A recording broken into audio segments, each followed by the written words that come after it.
பிரியமானவர்களே, இயேசு கிறிஸ்துவின் நாமத்தில் உங்களுக்கு அன்பின் வாழ்த்துக்கள். எப்படி இருக்கீங்க? நல்லா இருக்கீங்களா? இது ஐரோப்பா நாட்டில் ஆல்ப்ஸ் என்ற ஒரு மலை தொடர் இருக்குதுல்ல, பல தேசங்களுக்குள்ள போகுது. இந்த ஆல்ப்ஸ் மலை அந்த பகுதியில் ஆஸ்திரியான்னு ஒரு அழகான தேசம். அங்கே ஒரு கேபிள் கார் போகிற மலைக்கு போய் பார்க்கறதுக்கு அதில் வந்தோம். அதில் இருந்து உங்களோட பேசலான்னு சொல்லி இந்த செய்தியை எடுத்து கொண்டு இருக்கிறோம்.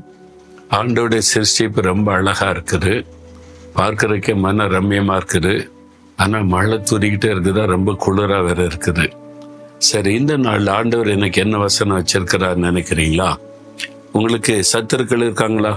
பகைக்கிறவங்க இருக்காங்களா?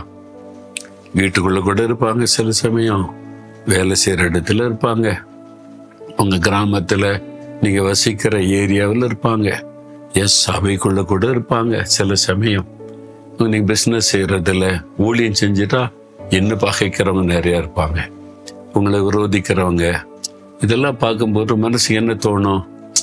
ஒன்று வருத்தமாக இருக்கு, எதுக்கு எங்க காரணம் என்ன பகைக்கிறாங்கன்னு. அடுத்தது அவங்க மேலே உங்களுக்கு கோபம் வரும், இவங்களை ஏதாவது ஒன்று செய்யணும் அப்படின்ற மாதிரி. அப்படிலாம் என்ன வருதா? ஆனால் நீங்கள் ஒன்று செய்யணுமா? என்ன செய்யணுமா? இயேசு சொல்லுகிறார் மத்திய 5:44, உங்கள் சத்துருக்களை சிநேகியுங்கள், சபிக்கிறவர்களை ஆசீர்வதியுங்கள்.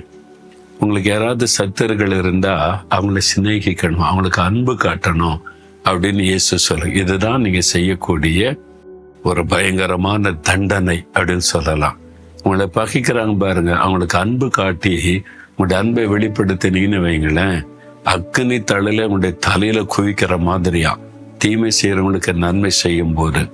அப்போ நீங்க ஆண்டவர் இயேசுவிடத்துல கற்றுக்கொள்கிற காரியம், இயேசுவை விரோதித்தாங்க மத தலைவர்கள், நிறைய பேர் அவரை விரோதித்தாங்க, பகைச்சாங்க, பொறாம கொண்டாங்க. அவர் பேசினதுல குற்றம், அற்புதம் செய்தா குற்றம், எல்லாத்தையும் வியாக்கியானம் பண்ணி பண்ணி பண்ணி இயேசு குற்றப்படுத்துறதுலே கவனமா இருந்தாங்க. ஆனால் ஆண்டவர் யாரையும் பகைக்கல, விரோதிக்கல. அவர் அவங்களை நேசித்து மன்னித்து போய் கொண்டே இருந்தார். நீங்களும் கூட மன்னிச்சிருங்க. அவங்க திட்டினா திட்டிட்டு போட்டோம், ஏசினா ஏசிட்டு போட்டோம். பொய்யா சொல்றாங்களே, பொய்யா தானே சொல்றாங்க. உண்மையா இருந்தா தான் நீங்க வருத்தப்படணும். பொய்யா சொன்னா நீங்க சந்தோஷப்படுங்கன்னு தான் நான் சொல்லியிருக்கிறேன். நல்லா இருக்கட்டும், அவங்க நம்மளை திட்டது அவங்களுக்கு சந்தோஷம்னா நல்லா இருக்கட்டும். நம்மளை திட்டதுனால அவங்களுக்கு ஒரு வருமானம் வருதுன்னா அது மூலமா ஆசீர்வதிக்கப்பட்டுட்டு போட்டுமே அப்படிதான் நினைப்பேன். இந்த யூடியூப்ல உட்காந்து பேசுறாங்களே, திட்டி வியாக்கியானம் பண்ணி நம்ம என்ன சொன்னாலும் அதுக்கு ஒரு தப்பா வியாக்கியானம் பண்ணி பேசிக்கிட்டே இருப்பாங்க சில ஆட்கள். ஊழியக்காரன்னு சொல்லி கொண்டே கூட நான் என்ன நினைக்கிறது, நம்மளை திட்டது மூலமா அவங்களுக்கு ஒரு வருமானம் வருது, நல்லா இருக்கட்டுமே, அவ்வளவுதான் சந்தோஷம். இதுதான் இயேசு நமக்கு கற்றுக் கொடுத்தது. நாம இயேசுவை தான் பின்பற்றணும்.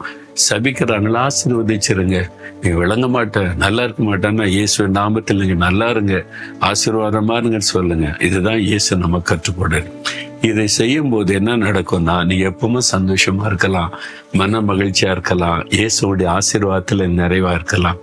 அப்படிதான் பாருங்க, இது இயேசு எனக்கு கற்றுக் கொடுத்து நான் அதை பிராக்டிஸ் பண்றதுனால நான் எப்பவுமே சந்தோஷமா இருக்கேன், எதுவும் என்னை பாதிக்காது, ஆசீர்வாதமா இருக்கிறேன், மகிழ்ச்சியா இருக்கிறேன். இதுதான் மகிழ்ச்சியான கிறிஸ்தவ வாழ்க்கை. ஒப்பு கொடுக்குறீங்களா? இயேசுவே, நான் என் சத்துருவுக்கு விட நேசிக்கிற அன்பை தாங்க, என்னை சபிக்கிறவங்களை கூட ஆசீர்வதிக்கிற ஒரு நல்ல இருதயத்தை எனக்கு தாங்க. உம்மை நான் பின்பற்ற என்னை ஒப்பு கொடுக்கிறேன். இயேசுவின் நாமத்தில் ஆமேன், ஆமேன்.